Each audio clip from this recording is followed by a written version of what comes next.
then talking a little bit about some of the myths about personality and performance. And the very first one that I want to talk about is this. It is amazing to me how many of us, and I have to say us, so it's not just that it's happened to everybody else in the world and it's never happened to me, but it's so amazing to me how many of us believe that there's something wrong with us. We look at other people in the world who seem to be pursuing their goals and they seem to be getting there so easily. What is it that they have that I don't have? So obviously, there's something wrong with me. This person just always knows how to work in a situation. They know how to interact with people. They're sparkly and bubbly. I am not. There must be something wrong with me. And unfortunately, what has happened over the years, probably the last 100 years or more, that people have really been focusing on the study of psychology and human behavior. Traditional psychology has really been focusing on just that. It's been focusing on what is wrong with you. So when people are not where they want to be, their first thought has always been, well, obviously there's something wrong with me, or there's something wrong with that person. There's something not right there. And so we have to do what we can in order to correct it. And so because that has always been their focus, there's a lot more writing and there's a lot more research that has been done on what's wrong with people rather than what's right. So one of the things that I've been fortunate enough to stumble into, and therefore I've been able to spend some time working on, is the notion or the field of positive psychology. Positive psychology is still relatively new because we know that traditional psychology, they've been studying this for hundreds of years. They've been writing their theories, they've been writing the books, doing the research and so on. And positive psychology really only started in 1998. And it was started by the head of the Psychology Association, American Psychological Association at that time, because he wanted to move away from just looking at what was wrong with people, and he wanted to move towards looking at what was right with people. And so what they did was really come up with a definition that says that it is the scientific study of positive human functioning and flourishing. So instead of looking at what's wrong with us, it looks at what's right with us. So if you are the person who you look around and you see everybody else around you bubbly and happy and energized, but you're the one who's sitting quietly in a corner, you never do that. And so obviously something's wrong with you. Instead, you want to ask yourself, well, what is it you are good at? What is it you do? And then understand what it is that you are, what's right that you are doing. So when you are sitting there quietly in the corner, what are you doing right? Are you listening? Are you observing? Does it make you more, you pay more attention to what's going on around you? Then what is that? How can you then use that? How does that serve you? How does that help you to succeed? And then think about how you can use that as you move out of that situation. So if you got up from there, you went to interact with one or two people who are out there in the room, how could you use that same thing? How do you go out there and listen more effectively? How do you pause and allow them to speak and then interact with them? So it does not say that you have to change who you are in order to be successful. It's not that there's anything wrong with you. Positive psychology is telling us that we all have ways that we know how to function, how to flourish, and how to thrive. And so what you want to do is start identifying what you're doing right now and then build on that. Use that information to keep improving and to keep growing and to keep getting better. So their idea is that by emphasizing the study of positive human development, it helps to balance the other approaches which were focusing on disorder and which could produce only a limited understanding of individuals. And they had to start doing that because what was happening was they only had language for problems. They didn't have language to help people who were good and wanted to be better. And so I would therefore charge you to remember that there is something right with you, not something wrong with you. So positive psychology has placed a significant emphasis on fostering positive self-esteem and self-image. So look at yourself and consider what is good about you, what is right about you, what are you doing right? It's true that not everything is perfect. It's true that you have areas for improvement. You have a lot of strengths. You have a lot of capabilities. You have a lot of skills, ways of looking at the world, personality assets that you can use, that you can build on. So start from that point of view. Start with looking at what is right with you. Now, one of the things that I always wind up in a discussion with whenever I'm doing training, and I swear to you, it's like the more senior the leadership position the individuals are in, the more that they disagree with me. But the comment is simply this. I often ask people the question, if you had limited energy, as you often do, and you had to make a choice between focusing on developing your strengths or developing your areas that are considered weaknesses, which should you focus on in order to achieve the greatest success?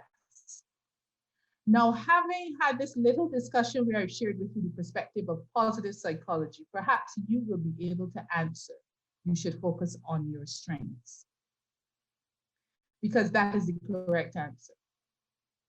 If you focus on your strengths, if you identify what is working for you, if you identify what is right with you are in a better position to spring forward, to do more, to grow, and to become more. If you are focusing only on improving what are considered your weak areas, it's like you're coming from a minus position and you're coming to zero. So it is never that that weakness is ever going to become a strength. It is never that you are going to suddenly flip. And you know what you were not good at and what used to de-energize you is suddenly going to start energizing you. What you therefore want to recognize is your weakness, which I think is where most people get concerned. People are worried that the weak area, if they don't address it, that someday it's going to sneak up on them and bite them when they least expect it, and then they won't be able to cope. But you don't ignore the weak area. You just, when you have a choice and you have limited energy, you don't focus on it.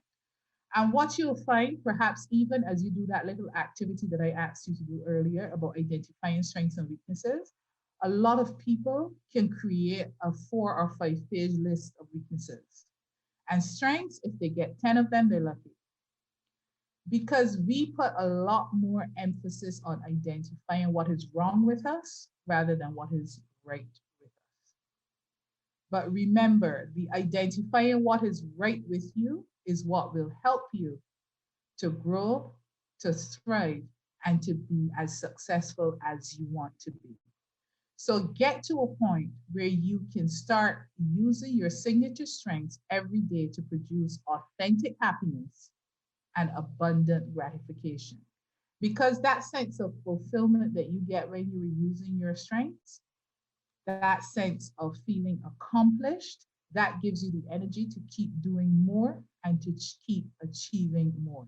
One of the things that the research has shown is that if you want to be successful, you want to get to the point where you are increasing your level of happiness.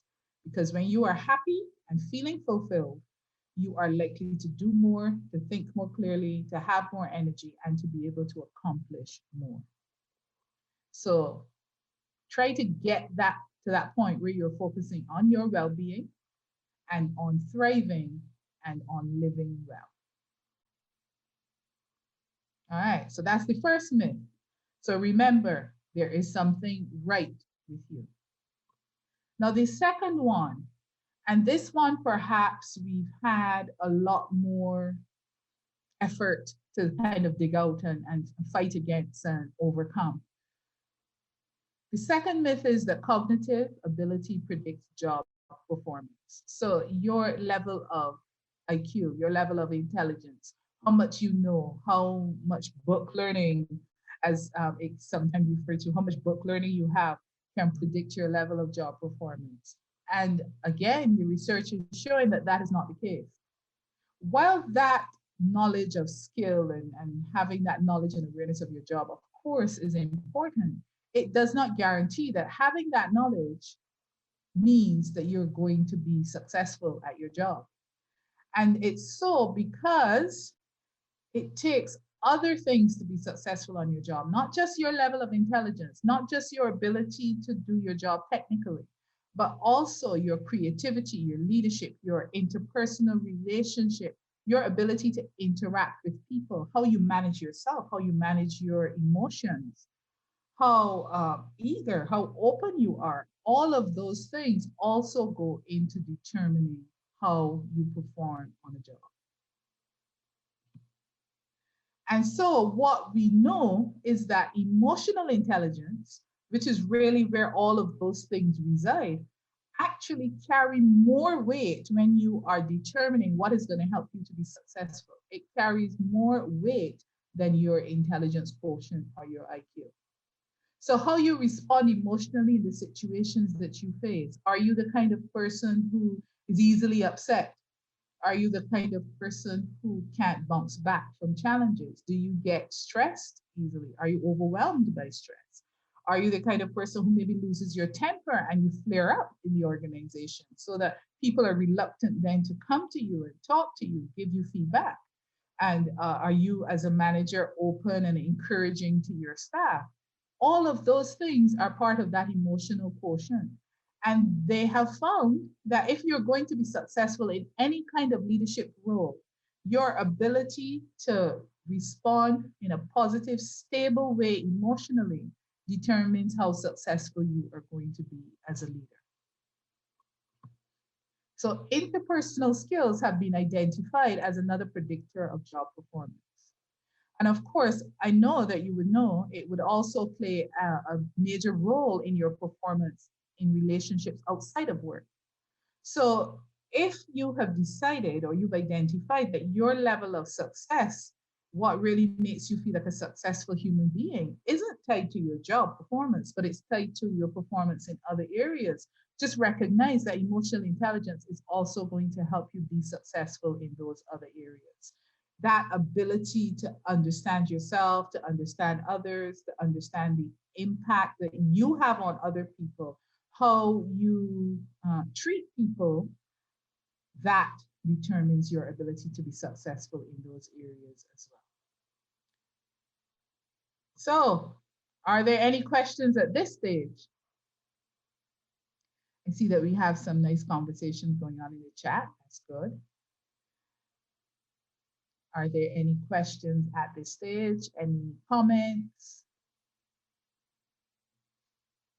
I like that comment. We need to break up with our inner critic. Yes, unfortunately, most of us have one of those, and the voice that comes from our inner critic is often a very loud and insistent one.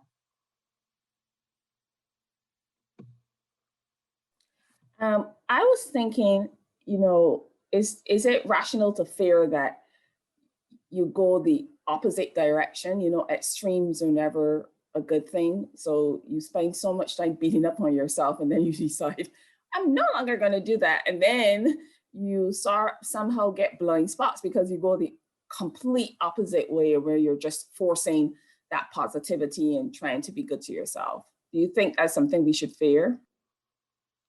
No. Sadly, I would have to say, sadly, I do not think that is something that we should fear. The reason why I say sadly is because for a lot of us, even though you break up or try to break up with your inner critic, it's almost like they have your number and they keep calling you. So you don't usually find that individuals may go from one extreme to the other. You'll find that often whatever extreme you're at, it's very difficult to shift from there and to come into the middle. So if you are the kind of person who right now you have too healthy a relationship with your inner critic, it's like y'all go to lunch every day and y'all have long dialogue sessions, then part of what you want to start thinking about is really ask yourself if what you say to yourself is something you would ever say to another living human being. And you'll find that for a lot of us, the way that we criticize ourselves is never something that we would say externally to another person. And if it's not something that you would say externally to another person, then you want to ask yourself, why do you feel it's okay to say it to yourself? You'll also find that often if you get to a point where you recognize that you're doing it and you stop doing it, that there will still be times when you will question yourself, even if it's just in a kinder voice.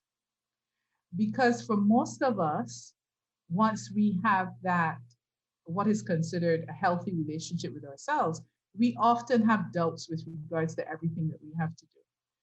And it's never a situation where people completely erase those doubts and then say, okay, I am wonderful, I am perfect, all is well. I will never again doubt myself.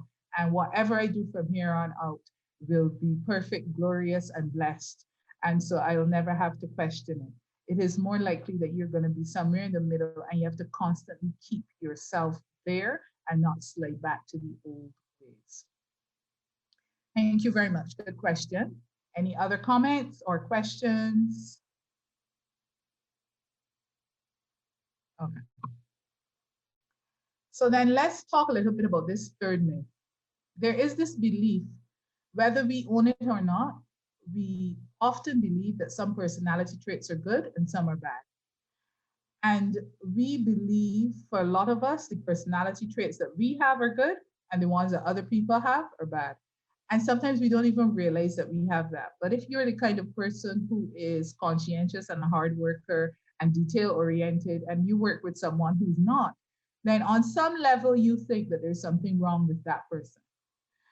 And what we want to get to the point, or what we want to do is get to the point where we recognize that for each one of these personality traits, the applicability, the suitability, its ability to be successful and to contribute in a good way is situational.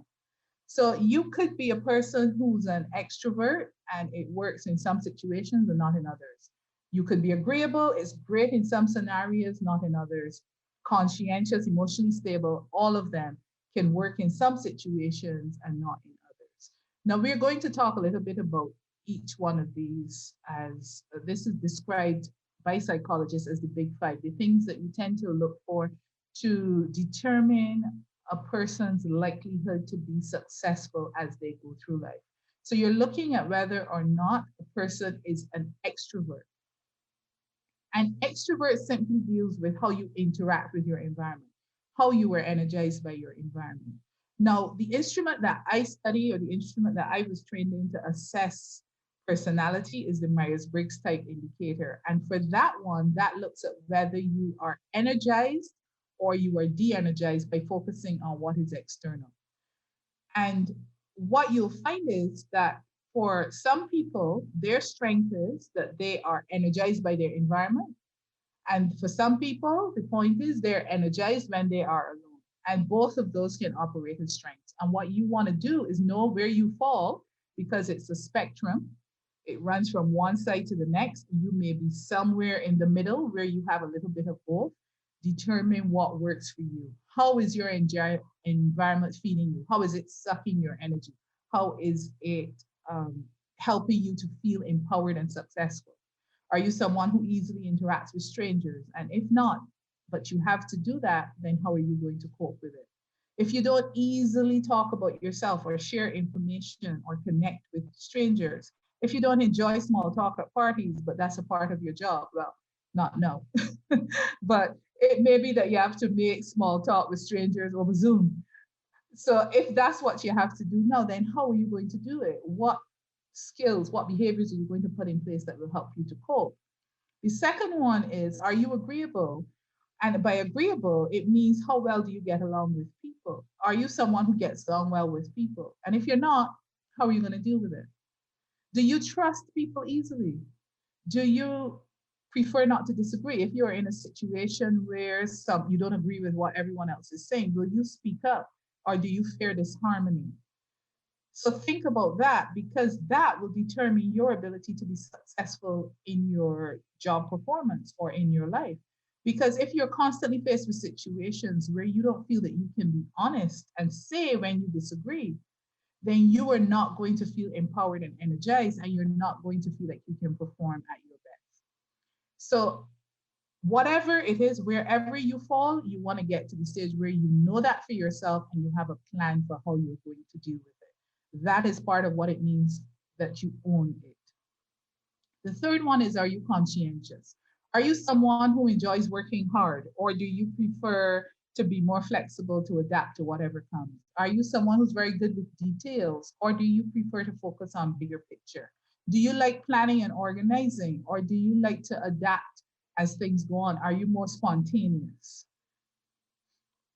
The fourth one, are you emotionally stable? Are you someone who will often feel extremes of emotion? Are you knocked off of your positive emotions easily and you immediately go into a negative feeling? Are your emotions easily swayed? Or can you stay on course in spite of whatever emotional challenges you might have? Because there are some people who, when they get into a situation where they're challenged, they have an emotional reaction, it's negative, and there's an outburst that comes along with it. So if you find that you're someone who's easily upset, whose emotions are easily swayed, then how are you going to deal with that?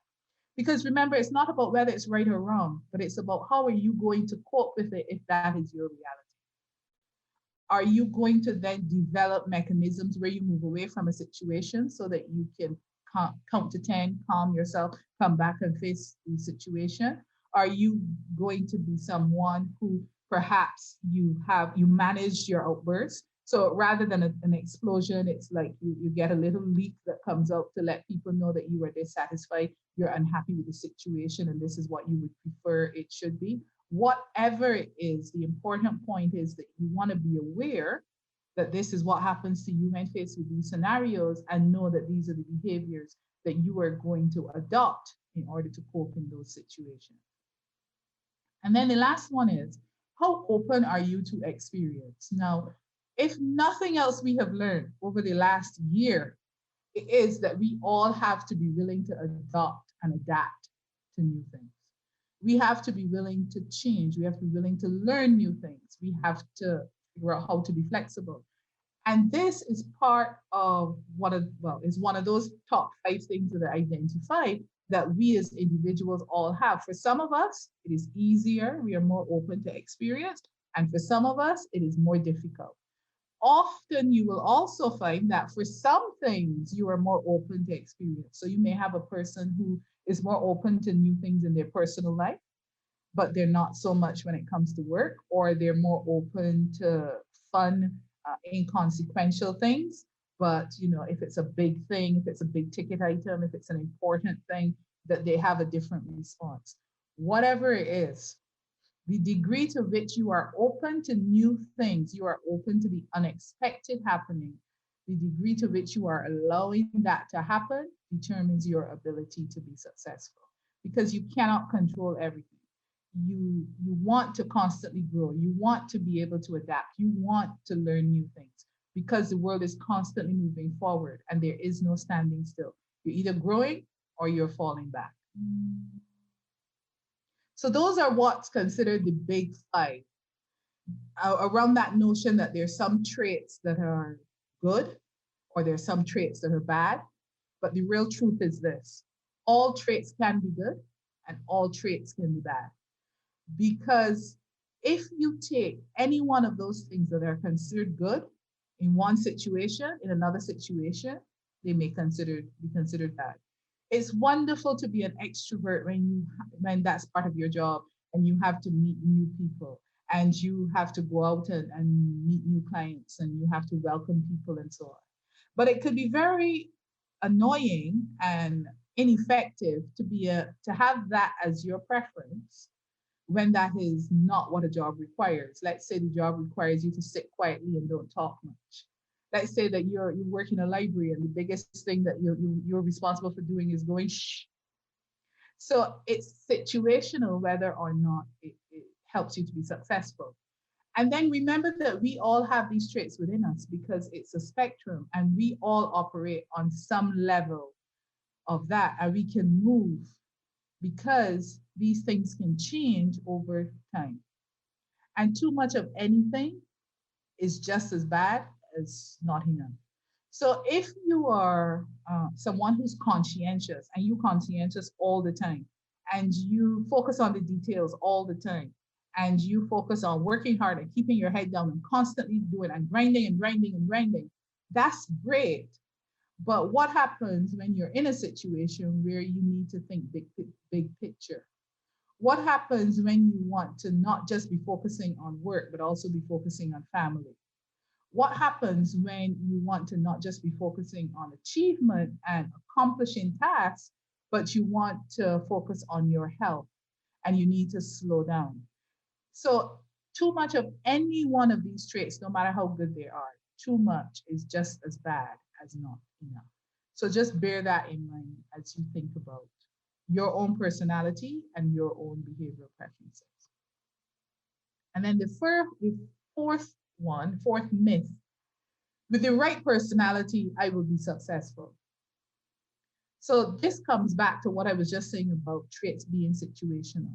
Psychologists know that contextual performance also leads to good job performance. So if you are in a situation where you recognize that your it takes more than just your personality. It takes more than just who you are. It actually requires you to take effort. It actually requires you to do something. So you may be a bubbly, exciting individual, but you want to actually do something with that. You may be someone who's conscientious and a hard worker, but do you sit there and wait for the hard work to come to you? Or are you someone who, when you see that there is a challenge, you'll say, okay, I'm willing to do that. So are you willing to put forward the extra effort? Are you willing to put in the volunteer to step up when you see a problem needs solving? And that is where that contextual comes in. Are you actually using those personality traits? So just having them is not enough, but actually volunteering, stepping up, and using them as you do your task, that is what helps you to be successful. And so the truth really is that success requires deliberate effort. Just having the traits is not enough. But knowing that this is who you are and then linking it to what you are willing to do and how you are willing to behave and using it to help you achieve the desired results, that is what helps you to be successful. Also, know that personality traits are not the same as behaviors and skills. So if you look around and you say, well, I don't have the right personality in order to be successful, consider, are there things that you can learn to do that can help you be more successful? There's a question that we ask as well as part of our MBTI assessment. We usually ask people, if you believe that a person who is introverted would be good at public speaking. And we sometimes get the response, no. Because there are some people who believe that if you don't have the right personality, you're not going to be good at public speaking. But remember, something like public speaking is a skill. There are behaviors that you can adopt. You can energize yourself. You can sleep 3, 4 hours before the presentation so that you are ready to deal with the talking and the interacting with strangers. You can develop a 3-step process for how you greet people, how you get to know them, how you interact with them. You can prepare your presentation ahead of time, practice it, get yourself ready so that you're delivering it on point. It can be exciting and dynamic. And so those are skills that you can learn. So recognize that personality is not the answer alone. Because first, you have to be willing to do something with it. And then secondly, there are some skills and behaviors that you can learn that can help you to cope, even if it's not your natural preference or your natural personality trait. Personality also modifies over time. Any questions at this stage? A big concern is superficial congeniality is shown, but below there are emotions festering. How would you work with this? That's a very good question, Donna, and thank you for that. You have smooth and calm on the surface, but you have these festering emotions underneath. It would depend entirely on the situation. So am I an employee in the situation who's contributing to that, keeping the conflict quiet? Or am I a manager who's looking and who's seeing it happening? If I'm an employee who is contributing to keeping it that calm surface but festering underneath, it becomes then a question of, am I willing to either talk to my colleagues or step up and speak to whoever I report to address the fact that this situation exists? If I'm a manager who is seeing it, recognizing it, then as a manager who's recognizing it, it becomes part of my responsibility to address it and unravel it, is almost what I want to say. Because there's a reason why people are reluctant to tell the truth about the conflict that's going on underneath. Whoever is at the top has not created a safe space for people to speak openly about the conflict. And so it is a situation where the individuals at the top are acting like nothing's happening. And those individuals who may be suffering have learned over the years that if they say anything, that there's a potential that they could get knocked down for making any type of comment. And so you get a situation then where people don't want to step up. But I said this once to a group of people working in an organization, that revolution never starts at the top.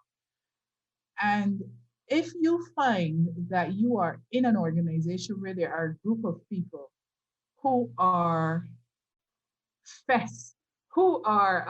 festering, feeling dissatisfied, and they're not saying anything, and if those group of people can get together and collectively start shifting that norm, then it can eventually get to a point where it bubbles up.